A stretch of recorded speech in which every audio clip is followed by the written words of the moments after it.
is calling. He sits in the chair. The color of the chair is brown. There's a tree and grass. And the color of the tree is green and brown. Then the grass is colored green. He have a glass colored black. He have a head, leg, hand, shoulder, heart, lungs, kidney, and mouth. His t-shirt is colored blue. Okay, choose the picture that is described.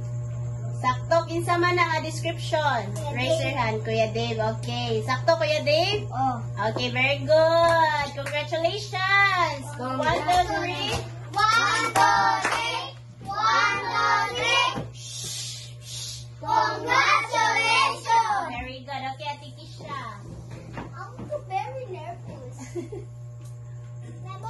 The owl see the old woman. The color of the owl is brown. The owl see the sun. He helped the old woman.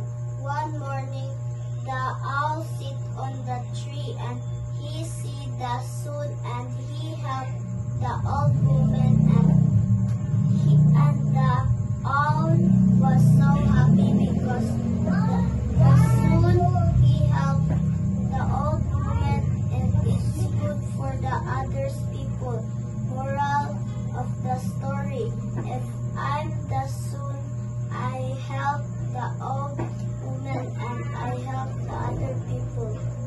Okay, so where is the picture that is being described?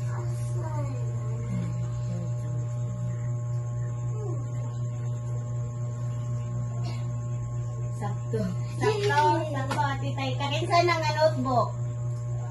Ate Tiny, is it correct? Very good. Congratulations! 1, 2, 3! 1, 2, 3! Congratulations! Okay, next.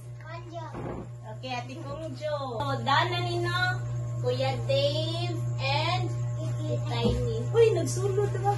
Yes, sunod. The owl is color brown and beautiful green. She sat on the tree, and her eyes is so big, and her feet is short. The color orange, and she have color brown legs. Now, where is the picture that is being described by your classmate?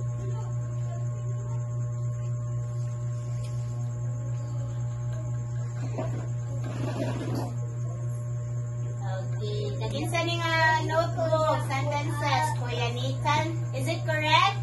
Okay, very